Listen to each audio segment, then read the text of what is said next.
sama-sama tayong magiging saksi.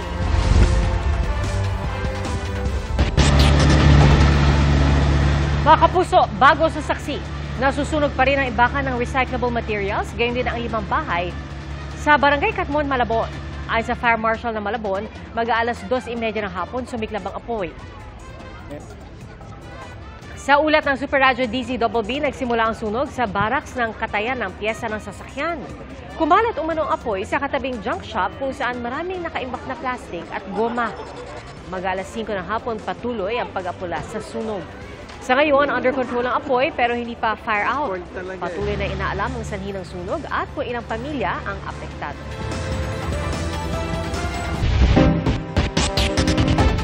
Pinalaga ng House Committee on Good Government and Public Accountability ang pananatili sa Kamara ni Vice President Sara Duterte para damayan daw ang nakadetain niyang Chief of Staff. Ang bise, nagpasaring naman sa House Speaker at iba pang kongresista. Saksi, si Ian Cruz. Kuha ito ni na Vice President Sara Duterte at kanyang Chief of Staff na si Attorney Zuleika Lopez na nakadetain sa Kamara. Ipinost ito ni Attorney Harry Roque sa kanyang Facebook account. Ang bise, kagabi pa nasa Kamara para damayan si Lopez na na-cite in contempt ng House Committee on Good Government and Public Accountability.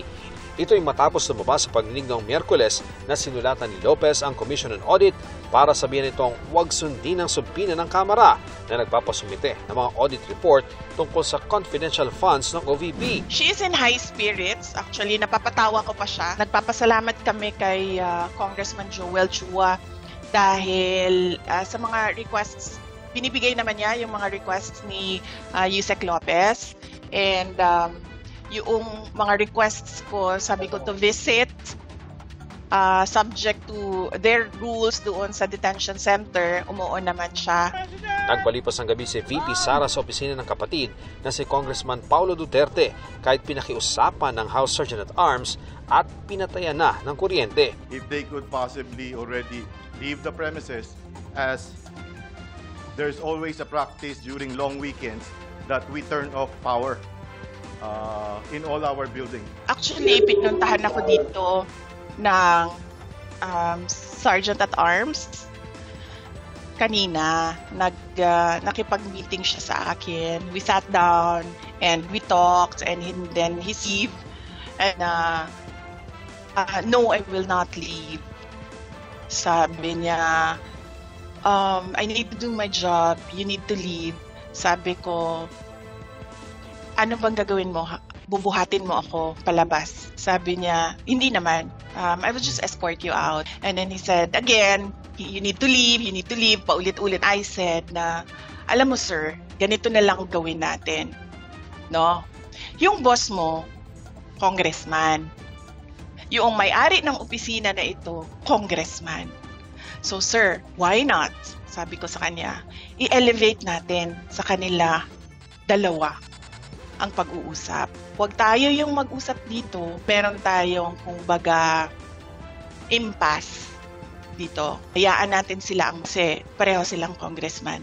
Sabi ng bise, hindi naman siya security problem dahil may sarili siyang security. Sabi ko, sir, isa lang naman ang gusto pumatay sa akin, si Martin Romualdez. And I don't think gagawin niya yan dito sa loob ng House of Representatives. Gagawin niya yan doon sa labas. Kanina, pinayagan ulit ang bise na mabisita si Lopez. Ang preparation namin is until after the New Year. Nagpabili na ako kanila ng tali kasi dito na lang ako maglalaba. And then dito ko na lang din i-dry yung clothes ko. Nandyan siya sa loob, si Yusek Zuleika Lopez, nandyan siya sa loob because of me. Ako naman kasi talaga yung target ng committee hearings.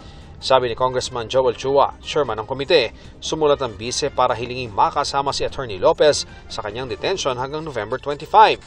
Ito po ay hindi natin inalaw dahil unang-una hindi naman po siya part ng naikukulong. So, pero sumulat uli siya, humingi siya ng permiso kung po pwede na mabisita niya si Attorney Zuleika at yun naman po ay pinayagan naman po natin. Hindi rin inaprubahan ng komite ang hiling ni Congressman Duterte na ilipat sa kanyang tanggapan si Lopez. Pinagbigyan naman ang ilang hiling ni Lopez, gaya ng pagpunta sa kanyang therapy. Basta, e-eskortehan siya ng House Sergeant at Arms mula 7 a.m. to 11 a.m. at 1 p.m. to 5 p.m. ang visiting hours sa mga nakadetine sa Kamara. Kung may sesyon, pwede itong tumagal hanggang 7 p.m. pero hindi raw dapat anli ang pananatili ng bise sa loob ng batasan. Dapat pa bang sabihin na sumunod sa batas ang ating pangalawang Pangulo? Ang ating pong pangalawang Pangulo ay isang abogada. Siya po ay pangalawa sa pinakamataas na opisyal ng ating bansa. Tingin ko naman po ay alam naman din po niya kung ano po ang dapat niyang gawin at alituntunin po dito. Ilang beses inimbitahan si VP Sara sa pagdinig ng komite hinggil sa paggastos ng confidential funds ng DepEd at OVP pero hindi dumalo. Lack of respect in the institution. Nakikita naman po natin na parang kung kailan lang niya gusto, kung ano lang ang gusto niya, yun lang ang gagawin niya. Sabi ni VP Sara, hindi talaga siya dadalo sa mga hearing sa Kamara. Why would I answer to a speaker implicated in a bribery case on record in a court case? Why would I answer to a member of... Hanggang ngayon, hindi ko alam bakit member pa ito ng House of Representatives, convicted of child abuse, taking IP children doon sa amin sa Davao City, dadalhin sa Manila. Diba? Why would I answer to a member of the House of Representatives na merong utang sa aking husband ng 9 million dahil sa isang case? So why would I answer to them? Why would I answer to a member of the House of Representatives na ang tatay niya mismo, na may screen cap ako, nagsasorry sa ginagawa ng anak niya? Hindi pinangalanan ni VP Sara pero sabi niya, miyembro ang mga yan ng komite na bumubusisi sa OVP at DepEd funds. Pumalag din siya sa hamon ni Speaker Romualdez na siya mismo ang dumalo sa pagdinig ng Kamara sa halip na kanyang mga tauhan ang nagpapaliwanag tungkol sa paggastos ng pondo. I do not give him my trust and confidence as congressman. I did not vote for him as Speaker of the House of Representatives. Diba? So, kilala ko siya as Martin Romualdez, but I did not vote for him for congressman and speaker. So, wag niya akong pagsabihan kung ano yung dapat kong gawin. Sinusubukan pa naming makuha ang panig ng House Speaker kaugnay ng pahayag ng bise. Para sa GMA Integrated News, ako si Ian Cruz, ang inyong saksi. Pinagbigyan ng Pasig RTC Branch 159 ang mosyon ng kampo ni Pastor Apollo Quiboloy para sa panibagong medical furlough dahil sa impeksyon umano sa ngipin. Bukas na umaga, inaasahang dadalhin sa Philippine Heart Center ang founder ng Kingdom of Jesus Christ mula sa PNP Custodial Center. Mananatili si Quiboloy sa Heart Center hanggang Miyerkules. Inaprubahan ng korte ang panibagong medical furlough sa hearing ngayong araw ng kasong qualified human trafficking ni Quiboloy. Nirerespeto naman ng prosekusyon ang desisyon ng korte. Sa January 10, 2025 na itutuloy ang pagdinig. Pagbibigay oportunidad sa mga senior citizen na gusto pang magtrabaho at kumita. Yan po ang pakay na isang panukalang batas na inaprubahan sa Kamara. Pero ang tanong naman ng ilan, paano ang mga nakababatang manggagawa na posibleng mawala ng pagkakataon? Yan ang pinusuhan ni Jamie Santos sa Barangay Saksi Online.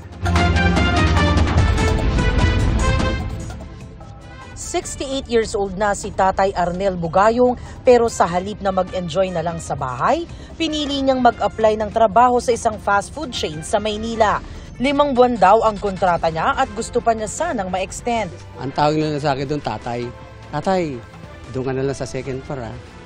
Yan, ang gawin mo doon, mag-assist ka sa pagpasok ng client, mag-welcome ka, i-greet mo sila. Malaking tulong daw ang ganitong trabaho para sa mga senior na gaya niya. Nakatutulong na siya sa pamilya, may exercise pa. Ang mga gaya ni Tatay Arnel, kabilang sa makikinabang sa panukalang ipinasa ng Kamara sa ikatlo at huling pagbasa kamakailan. Sa ilalim ng House Bill 10985, Lahat ng ahensya ng gobyerno, maging mga pribadong kumpanya, dapat bigyang access sa employment opportunities ang mga senior citizen na kwalipikado at interesado sa trabaho.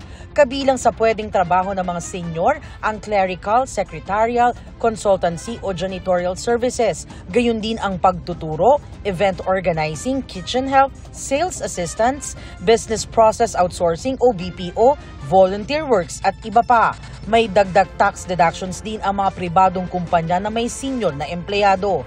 Ang ilang kapuso natin online, pabor sa panukala. Sabi ng isa, dapat bigyan ng chance na kumita ang mga senior, lalo na ang mga di nakapagtapos. Sabi naman ng isa pa, mas mainam na kumuha ng taong may mahabang experience kaysa wala. Kasi marami pong senior ngayon na malakas pa at kaya pang magtrabaho. Pero meron ding tutol na magtrabaho ang mga senior. Pero senior na po yan, ma'am. Mas maganda manatili na sa bahay na lang muna. Pahinga na lang. Sabi naman ng isang netizen, kung ang mga nakababata walang mapasukan, paano na ang mga senior? Para kay Sergio Ortiz Luis, presidente ng Employers Confederation of the Philippines, maganda raw ang panukalang batas, lalo na ang pagbibigay insentibo sa mga kumpanyang mag-hire ng mga senior citizen.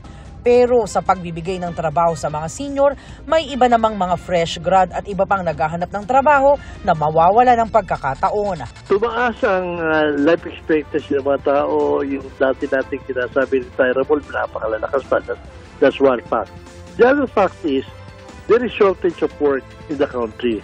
So, a job that you give to a senior citizen, you take away from somebody else. Pensyonado na rin ang maraming senior o di kaya suportado ng mga anak. Unlike yung mga fresh graduates o yung mga iba na ala pa, kung hindi compulsory at bibigyan mo ng pagkakataon, bibigyan mo ng insentibo, okay yun.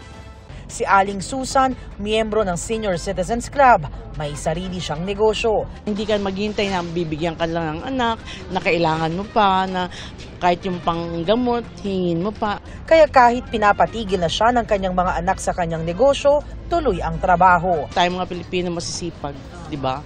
Kaya hahanapin natin trabaho hanggang kaya natin, hanggang kaya pa ng katawan natin, magtatrabaho tayo. Para sa GMA Integrated News, Jamie Santos ang inyong saksi. Mas paigtingin pa raw ng gobyerno ang paghahanda laban sa mga kalamidad na epekto ng climate change. Pangako po yan ni Pangulong Bongbong Marcos nang mamahagi siya ng ayuda sa mga nasalanta ng bagyo. Sa Pangasinan, kanina po yan. Namahagi rin siya ng ayuda sa iba pang mga lugar na lubhang nasalanta ng mga nagdaang bagyo. May tulong din para sa mahigit 20 LGU sa Cagayan. Ang mahigit 1,000 magsasaka at mangingisda sa Isabela nakatanggap ng tig 10,000 pisong ayuda. Ibinamahagi rin doon ang certificates of land ownership awards sa mga agrarian reform beneficiary.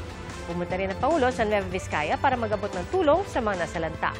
Tig 50 milyong piso ang tulong sa Nueva Vizcaya, Quirino at Isabela. Inalis sa bersyon ng Senado ng 2025 budget ng DSWD ang pondo para sa Ayuda para sa Kapos ang Kita Program o AKAP na tulong para sa mga minimum wage earner. Pwede raw kasing pag-isahin na lang ito at ang isa pang programa ng DSWD. Ang tugon dyan ng House Speaker sa pagsaksi ni Sandra Ginaldo. May namumuong girian sa pagitan ng Senado at Kamara kaugnay sa pondo para sa ayuda para sa kapos ang Kita Program o AKAP. Kasunod ito ng anunsyo ni Senador Amy Marcos, sponsor ng budget ng DSWD, na inalis na ang AKAP sa Senate version. Nakakalito po at sa totoo lang, ang version ng Senado, tinanggal ko na po yan. Are you saying there's no AKAP in the Senate version? Yes, I deleted it entirely. How much did you delete, Mr. President, Madam Chair?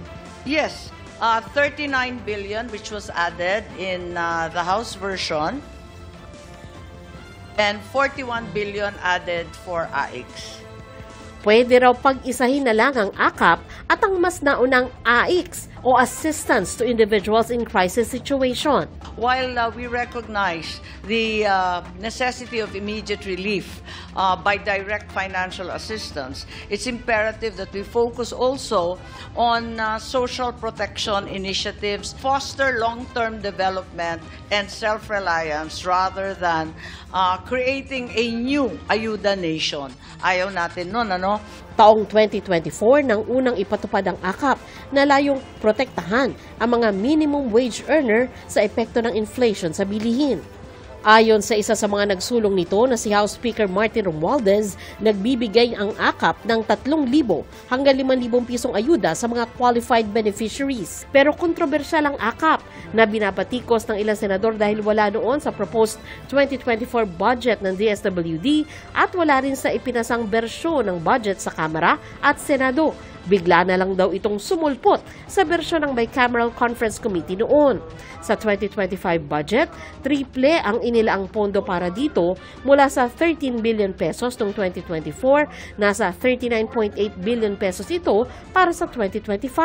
Katwiran ng Kamara, kailangan ng AKAP bilang ayuda sa mga minimum wage earners na kumikita ng 21,000 pesos or less kada buwan. Pero ang puna ng mga senador, hindi ito napupunta sa pinakamahihirap na Pilipino. We don't have problems with the program in itself, pero we wanted to make sure na it's clearer this time, no? Hindi na nababatikos like sinasabi nila, this is for middle class individuals. Parang hindi siya nakatutok doon sa mga poorest of the poor sector of our society. Dumepensa naman si Speaker Romualdez. Marami raw ang nangangailangan ng pondong ito at handa itong ipaglaban ng Kamara. Medyo nangamba ako kasi yung may ibang mga kaibigan natin sa Senado, gusto daw i-scrap, itanggal yung AKAP. Payag ba kayo? Kayo, tatanggalin ba natin yung AKAP? O, ano sabihin natin sa mga senador? Tatanggalin ba natin?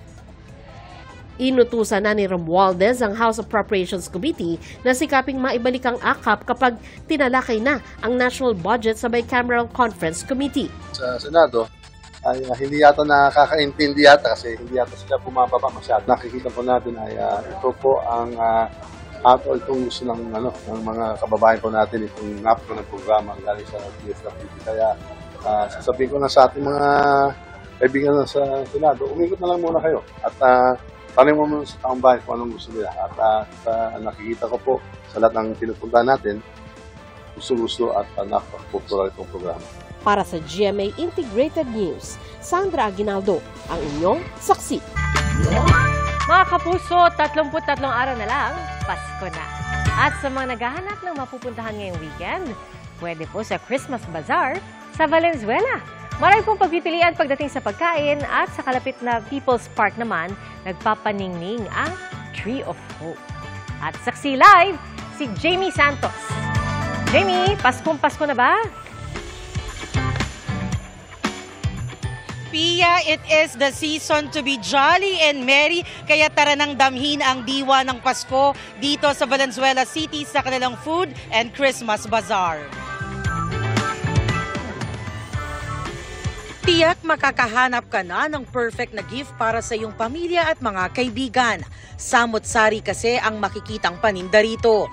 May mga tindang laruan para sa mga bata at ang importante, pasok sa budget. Merong hanggang 3 for 100. Yan po ang ating pinaka-best seller. Yan. So ano po, very affordable po yung Yes. Mga po to, malalaki na rin po yung item natin. At a very low price.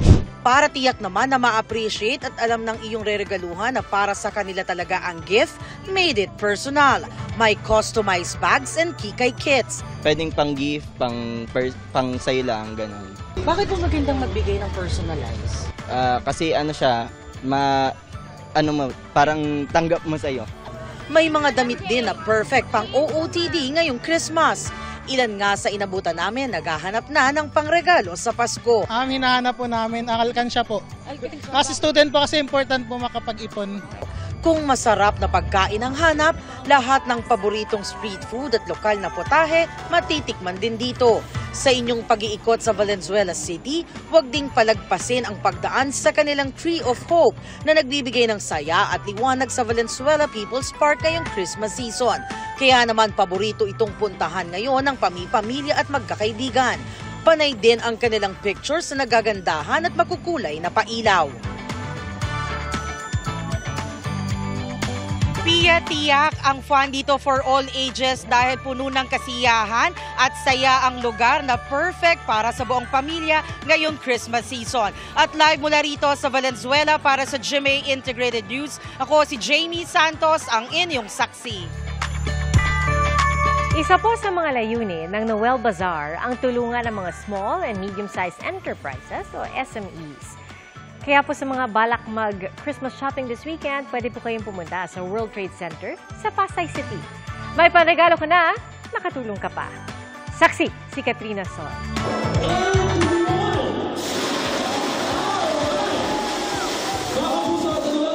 Binuksan na ngayong araw ang Noel Bazaar dito sa World Trade Center sa Pasay City.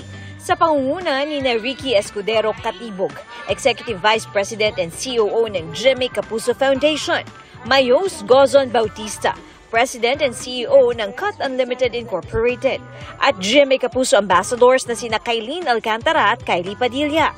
Isang programa ang ginanap na hudyat ng pagbubukas ng Noel Bazaar. Sa ika-24 na taon ng naturang bazaar, layunin nito na mas marami pang matulungang nangangailangan kasama ang SMEs. Dahil ang Noel Bazaar primarily, it's a benefit event for worthy foundations or NGOs like GMA Kapuso Foundation, Inquire Foundation, at marami pang iba. Secondly, we are also supporting the local micro, small, medium entrepreneurs so that they have a platform to sell their products. Iba rin daw ito sa mga nakaraang taon dahil marami ring pwedeng mabili o magawa rito. We have a lot more shows that we have hosted or presented for everyone, for the market. Not just for titos and titas, but also children and of course my generation as well, Gen Z. Isa naman sa pinipilahan ng Celebrity Ukay-Ukay ng GMA Kapuso Foundation. Ang lahat ng mapagbebentahan mula sa Celebrity Ukay-Ukay ay mapupunta sa mga nangangailangan na tinutulungan ng GMA Kapuso Foundation. Dito sa Noel Bazaar, nakashopping ka na, nakabigay ka pa sa charity sa GMA Kapuso Foundation. Ang daming nasalanta nitong nakaraang linggo. So, it's really nice to be a part of the help na mapupunta sa kanila. Itong mga yung ukay-ukay namin ditong mga celebrities, 100% talaga sa Kapuso Foundation. At para naman sa mga nag-early Christmas shopping, maraming mapagpipilian rito mula pagkain, damit at maging African crafts. Bukas naman ito Lunes hanggang Huwebes mula 11 a.m. hanggang 9 p.m. at mula naman 10 a.m. hanggang 9 p.m. mula Biyernes hanggang Linggo. Magtatagal ang Noel Bazaar dito sa World Trade Center hanggang December 1, 2024. Para sa GMA Integrated News, Katrina Son, ang inyong saksi. Mula sa iba't ibang panig ng bansa, nagsama-sama ang mga student leader at kanilang mentors para sa Future Changemakers Summit Philippines 2024 na ginanap sa Makati City. Layon nitong turuan silang bumuo at magpatupad ng mga proyektong makatutulong sa kanilang mga komunidad na popondohan ng Kennedy Lugar Youth Exchange and Study Program. To give them ideas how to implement their projects. And in the long run, to make it sustainable. Hopefully, in the next couple of years, forward, we hope that it will generate more interest, not only in certain alumni, but all over the country. At dahil mahalaga ang pagsasama-sama at pagkakaunawaan sa pagpapatupad ng isang proyekto, tinalakay ni GMA Network Senior Vice President and Head for Integrated News, Regional TV and Synergy Oliver Victor B. Amoroso ang mga pamamaraan ng network para maging inclusive pagdating sa storytelling sa panahon ng digital technology at ang kahalagahan nito. Kami po sa GMA Integrated News, inclusivity is not just a buzzword, no? It is a core value that influences our day-to-day operations. We strive to recognize and represent the diverse tapestry of voices, experiences, and perspectives within our communities. Inclusive storytelling allows our news teams to reach wider audiences. Mas malawak po. By embracing a variety of perspectives, we foster trust and enrich public discourse. Game changers in this digital age, where information can spread at unprecedented speeds, credible and inclusive journalism becomes even more vital. Ayon kay Amoroso, mahalaga ang pagbibigay boses sa local news. It is imperative that stories from communities like mine, like yours, are told. Our regional arm, GMA Regional TV, plays an instrumental role in this mission. Our news teams hail from the very localities they report on. These regional narratives are not confined to local broadcast. They are integrated into our national platforms. Binanggit din ni Amoroso ang panata kontra fake news na isinusulong ng Kapuso Network, kasama ang mga industry leaders, media organizations, tech giants at educational institutions na labanan ng lumalalang problema ng fake news at mapaninlang na impormasyon. Together, let us cultivate a culture of inclusivity in storytelling, one that ensures every individual is seen, heard, and valued. Let this moment spark meaningful conversations that we should pave the way for a future where journalism shines as a beacon of hope, understanding, and unity. Ideas without action are useless. Desire to change is useless if you don't take action. Only actions lead to results. I've learned a lot from this event, how we can engage the youth in terms of some grassroots problem. And with this learnings, I wanted to foster it more to giving back to my community. Para sa GMA Integrated News, Von Aquino ang inyong saksi. Level up po ang dining experience sa isang kainan sa Haro, Iloilo City. Dahil po yung mga makakasalo ninyo, iba't ibang wild at exotic animals. Isa sa mga inaabangan ang Bengal tiger na si Zeus. At may photo booth din kung saan pwedeng magpa-photo op sa ahas. At huwag kabahan dahil wala itong kamandag. Nariyan din ang mga ibon, mga reptiles at amphibians. Ideya po ito ng may-aring animal lover na tiniyak na may permit naman ito mula sa DENR.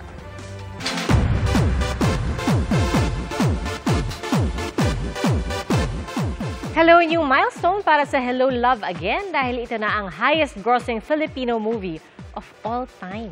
Sa loob lang ng 10 araw, umabot na sa 930 million pesos ang kita nito worldwide. Nalagpasan nito ang pelikulang Rewind ng Kapuso Royal couple na sina Marian Rivera at Dingdong Dantes. Mapapanood pa rin ang Hello Love Again sa mahigit 1,000 sinehan worldwide. Philo Stays, handa nang magpasaya ang K-pop boy group na Stray Kids. Balik bansa ang grupo para sa Philippine leg ng kanilang Dominate World Tour. Masaya silang sinalubong ng fans kanina sa airport.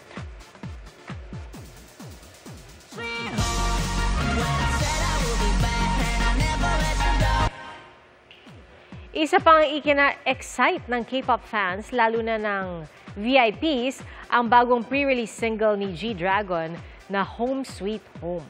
Featured kasi rito ang co-Big Bang members niyang sina Taeyang at Daesung.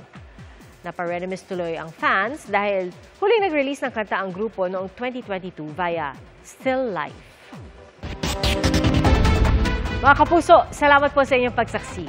Ako si Pia Arcangel para sa mas malaking misyon at sa mas malawak na paglilingkod sa bayan.